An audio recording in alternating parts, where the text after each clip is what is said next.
Hi students, welcome to learning house by Haseena DSC classes. ఈరోజు మనం Hunter commission 1882లో Hunter commission అనేది ప్రారంభమైంది. అసలు హంటర్ కమిషన్ అంటే ఏంటి, దీనివల్ల ఉపయోగం ఏంటి అంటే, హంటర్ కమిషన్ అనేది భారతదేశ చరిత్రలో మొట్టమొదటి విద్యా కమిషన్.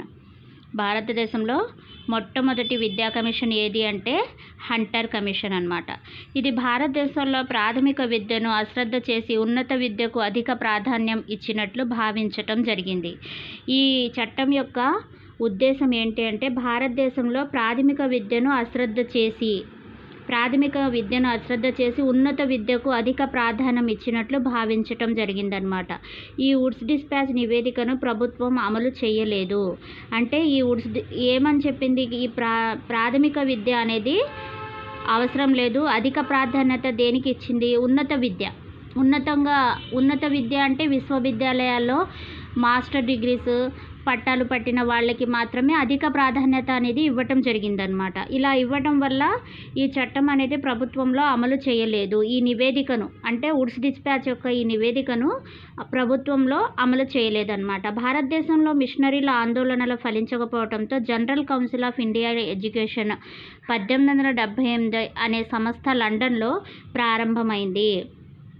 ఈ భారతదేశంలో మిషనరీల ఆందోళన ఫలించకపోవటం అంటే, ఈ మిషనరీలు ఆందోళనకి దిగారనమాట. ఎందుకని ఆందోళనకి దిగారంటే, ఉన్నత విద్యకి మాత్రమే ప్రాధాన్యత ఇవ్వటం ఏంటి, ఈ మిషనరీ పాఠశాలలో విద్యని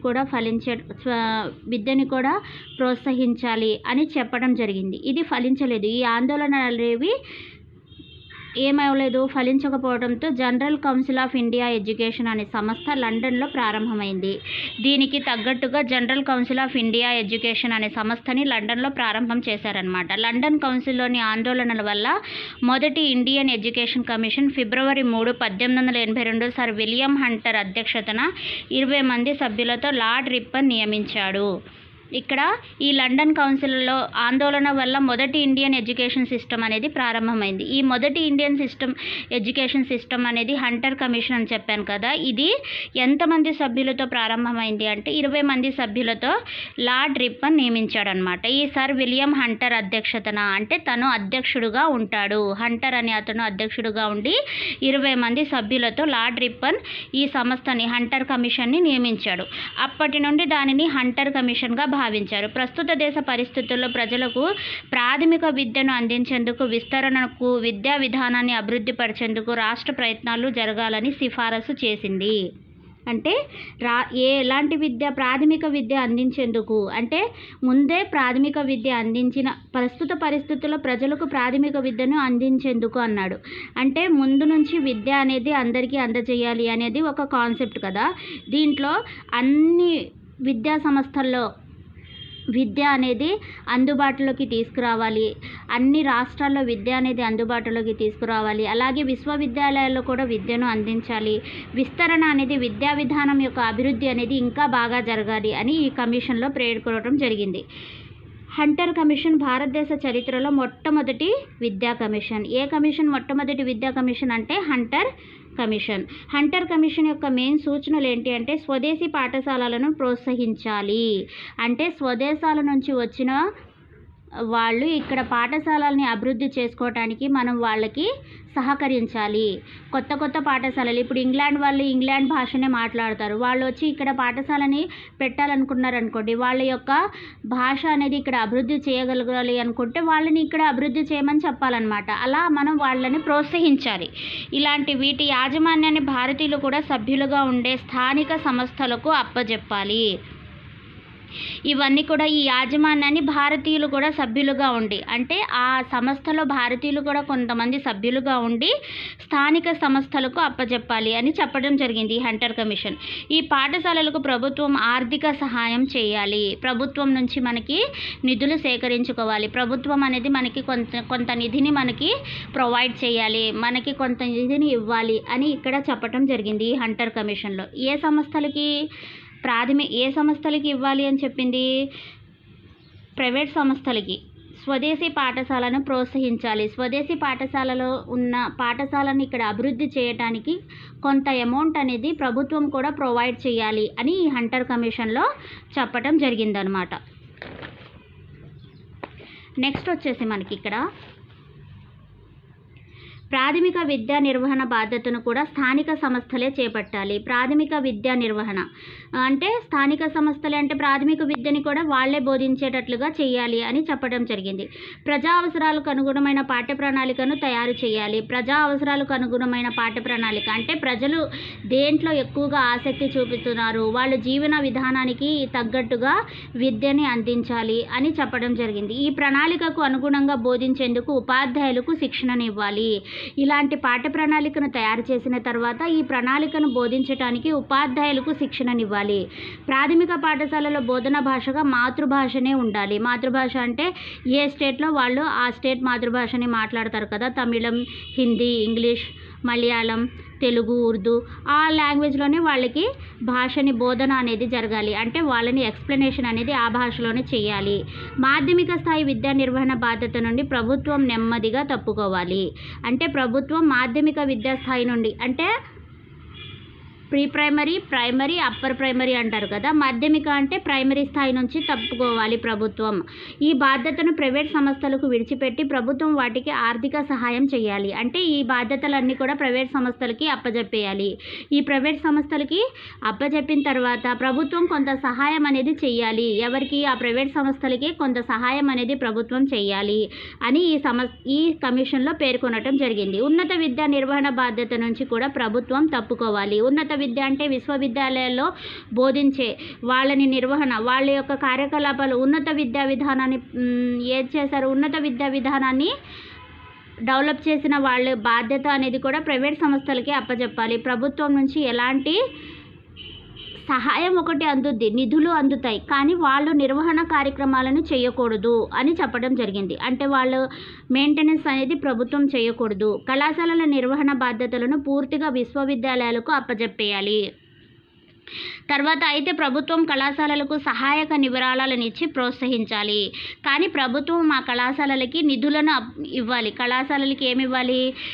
సహాయక విరాళాలు ఇచ్చి ప్రోత్సహించాలి. స్త్రీలలో విద్యా వ్యాప్తికి ప్రైవేట్ బాలికలు పాఠశాలలకు ఉదారంగా విరాళాలను ఇవ్వాలి. స్త్రీల విద్యా వ్యాప్తికి ప్రైవేట్ సంస్థలకి విరాళాలు ఇవ్వాలి. ఎందుకంటే స్త్రీల విద్యా వ్యాప్తి ఎక్కువగా జరగటానికి, వాళ్ళని చదివించడానికి ఏదైతే ఎక్విప్మెంట్స్ మనకి కావాలో ఆ ఎక్విప్మెంట్స్కి కొనుక్కోవటానికి మనకి నిధులు కావాలి. ఆ నిధులు అనేది మనకి సహాయం చేయాలి అనేది ప్రభుత్వం నుంచి మనకి సహాయం విరాళాల రూపంలో రావాలి అని చెప్పడం జరిగింది.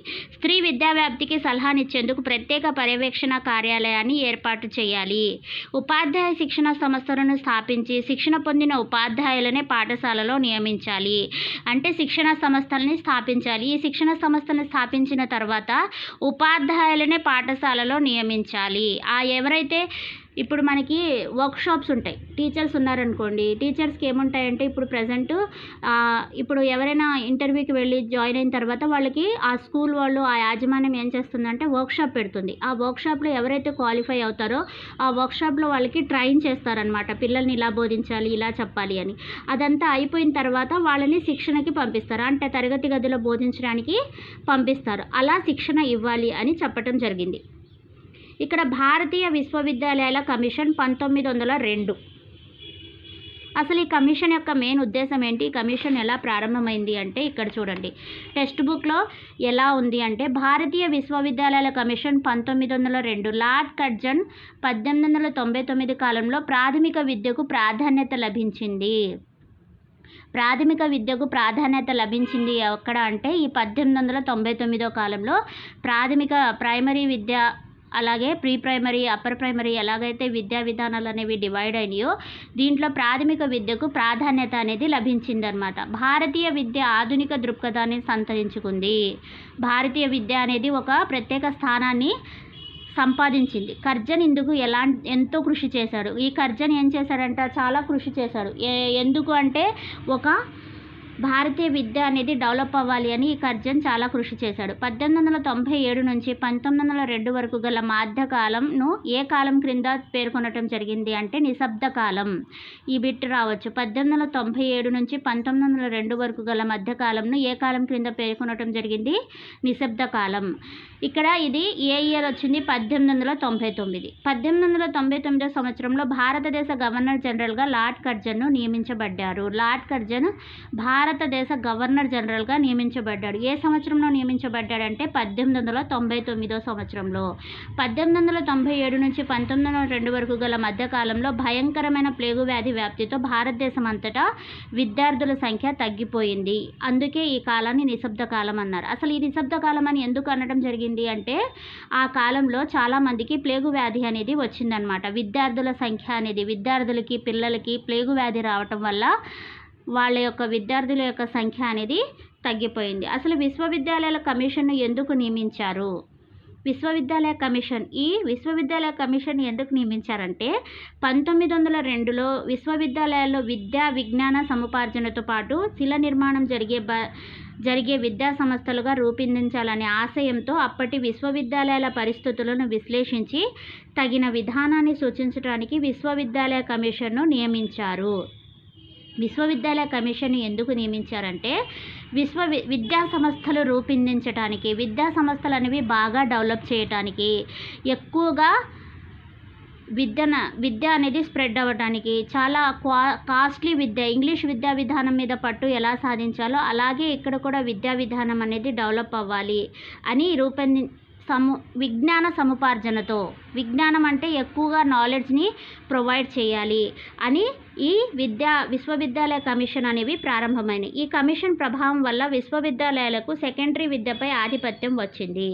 ఈ కమిషన్ ప్రభావం వల్ల ఏమైందంట, విశ్వవిద్యాలయాల మీద విద్యపై ఆధిపత్యం వచ్చింది. సెకండరీ విద్య అంటే ఎక్కువగా డిగ్రీస్, పోస్ట్ గ్రాడ్యుయేషన్స్ చేయటం అనేది వాళ్ళని ఎక్కువగా ప్రోత్సహించడం జరిగింది ఈ కమిషన్ వల్ల. ఉన్నత విద్య ప్రధాన లక్ష్యం ప్రభుత్వ ఉద్యోగ అవకాశాలు కల్పించటమే అని భావించారు. ఉన్నత విద్య చదివితే ఏమొస్తుంది అంటే ఉన్నత విద్య చదవటం వల్ల ప్రభుత్వ ఉద్యోగం సాధించవచ్చు అనే ఒక గట్టి నమ్మకాన్ని ప్రజల్లో కల్పించడం అనేది జరిగింది. ప్రభుత్వ ఉద్యోగంలో చేరని వారికి ఇతర ఉద్యోగాలు కూడా అనర్హులుగా ప్రకటించారు. విద్య పుస్తకాలకే పరిమితమైంది. అంటే ప్రభుత్వ ఉద్యోగం రావాలి అంటే హయ్యర్ ఎడ్యుకేషన్స్ అనేది చాలా ఇంపార్టెంట్. హయ్యర్ ఎడ్యుకేషన్ చదవలేని వాళ్ళకి ప్రభుత్వ ఉద్యోగం ఇవ్వటానికి సిద్ధంగా లేదు అని ప్రభుత్వం చెప్పేసిందనమాట. అలాంటప్పుడు ఏమైంది, విద్య అనేది పుస్తకాలకే పరిమితమైంది. హయ్యర్ ఎడ్యుకేషన్ చదవలేని వాళ్ళు ఏం చేస్తారు, మామూలుగా డిగ్రీ అలా చదివేసి ఏదో ఒక పనిలో చేరిపోతారనమాట. 1905, 1920 మధ్యకాలంలో మన దేశంలోనే స్వదేశీ ఉద్యమం అనేది ప్రారంభమైంది. ఈ ఉద్యమం ఫలితంగా విదేశీ వస్తు బహిష్కరణకు ప్రాధాన్యత లభించి జాతీయ విద్యా కమిషన్ ఏర్పాటుకు దారితీసింది. అంటే ఈ స్వదేశీ ఉద్యమం ప్రారంభం అవ్వటం వల్లనే మనకి జాతీయ విద్యా కమిషన్ అనేది ఏర్పాటు జరిగింది. ఈ ఏర్పాటు వల్ల మనకి మింటో మార్లే సంస్కరణల ప్రభావంతో విద్యా రంగంలో మత భావనలు వ్యాప్తికి అంకురార్పణ జరిగింది. మత భావనలు అనేవి ఈ విద్యా కమిషన్ ఏర్పడటం వల్ల జరిగిందనమాట. ఈ మత భావనల వల్ల మనకి లో క్యాస్ట్, హై క్యాస్ట్ ఇలా డివైడ్ అయ్యారు. సబ్ డివైడ్ అవ్వటం జరిగింది. వీటిని సంస్కరణకు తగిన సూచనలు ఇచ్చేందుకు అప్పటి గవర్నర్ జనరల్ రాట్ కర్జన్ భారతీయ విశ్వవిద్యాలయ కమిషన్ నియమించాడు. ఎవరు ఈ విశ్వవిద్యాలయ కమిషన్ని నియమించింది? Lord Curzon. ఈ విశ్వవిద్యాలయ కమిషన్ యొక్క మెయిన్ ఉద్దేశం ఏంటి అంటే కొత్త విశ్వవిద్యాలయాలను స్థాపించకూడదు, ఉన్న వాటిని సంస్కరించాలి. అంటే కొత్తగా ఏమైనా విశ్వవిద్యాలయం స్థాపించాలి అంటే కొత్తగా ఏం స్థాపించకూడదు, ఉన్న వాటిని అభివృద్ధి చేయాలి అనేది ఈ కమిషన్ యొక్క మెయిన్ ఉద్దేశం అన్నమాట. విశ్వవిద్యాలయాలు సమర్థవంతంగా పనిచేసేందుకు సేనెట్ సిండికేట్లను పునర్వ్యవస్థీకరించారు. సేనెట్, సిండికేట్ వంటి వాటిని పునర్వ్యవస్థీకరించారు. వీటిలో కళాశాలల అధ్యాపకులు తగిన ప్రాతినిధ్యం కల్పించారు. అంటే పరీక్షా విధానాన్ని సంస్కరించాలి, పరీక్షా విధానాన్ని పరీక్షించాలి, పరీక్షా విధానం అనేది కరెక్ట్గా జరుగుతుందా లేదా అనేది చెక్ చేయాలి. ఇవన్నీ కూడా ఈ విశ్వవిద్యాలయ కమిషన్లో ఒక భాగం అన్నమాట. కళాశాలలకు అనుబంధ ప్రతిపత్తిని ఇచ్చేటప్పుడు విశ్వవిద్యాలయాలు తగు ప్రమాణాలు, సూత్రాలను పాటించాలి. అంటే కళాశాలలకు విశ్వవిద్యాలయాలు తగిన అంటే ఏవైనా కొన్ని ప్రిన్సిపల్స్ అనేవి వాళ్ళకి ఎలెక్ట్ చేశారనమాట. ఆ ప్రిన్సిపల్స్ని దాటి వాళ్ళు వెళ్ళకూడదు. ఇవి ఇక్కడి వరకు మనకి ఇలా ఉంటుంది, ఈ విధానం అనేది ఇక్కడి వరకు సాగాలి అని ఒక ప్రిన్సిపల్ని, ఒక సూత్రాన్ని వాళ్ళు నియమించుకున్నారు. ఆ సూత్రాన్ని వాళ్ళు అనుసరించాలన్నమాట. విశ్వవిద్యాలయాల గ్రంథాలయాలను, ప్రయోగశాలలను మెరుగుపరచాలి. గ్రంథాలయాలు, లైబ్రరీస్ని, ప్రయోగశాలలు, ల్యాబ్స్ని వీటన్నిటిని కూడా మెరుగుపరచడం అనేది ఈ విశ్వవిద్యాలయ కమిషన్ యొక్క మెయిన్ ఉద్దేశం. 3 ఏళ్ల డిగ్రీ తరగతులను ప్రవేశపెట్టి ఇంటర్మీడియట్ తరగతులను ఎత్తివేయాలి. అంటే ఇంటర్మీడియట్ లేదనమాట, డైరెక్ట్గా డిగ్రీ చేయటమే. ఈ డిగ్రీ చేయటం వల్ల వాళ్ళకి ఉద్యోగ అవకాశాలు కల్పించడం జరిగిందనమాట. ఈ ఉద్యోగ అవకాశాలు రావాలి అంటే, ప్రభుత్వ ఉద్యోగ అవకాశాలు ఎక్కువగా రావాలి అంటే హైయర్ ఎడ్యుకేషన్ అనేది మెయిన్ ఇంపార్టెంట్ అని ఈ కమిషన్ యొక్క మెయిన్ ఉద్దేశం. ఓకేనా? మీ అందరికీ ఇక్కడి వరకు అర్థమైంది అనుకుంటున్నాను. Please like and subscribe my channel, watch my videos. ఇలాంటి మరిన్ని వీడియోస్ కోసం నా ఛానల్ని సబ్స్క్రైబ్ చేసుకోండి. నెక్స్ట్ వీడియోలో మీకు భారతీయ విశ్వవిద్యాలయాల చట్టం 1904 దీని గురించి ఎక్స్ప్లెయిన్ చేస్తాను. ఓకేనా? Thank you students.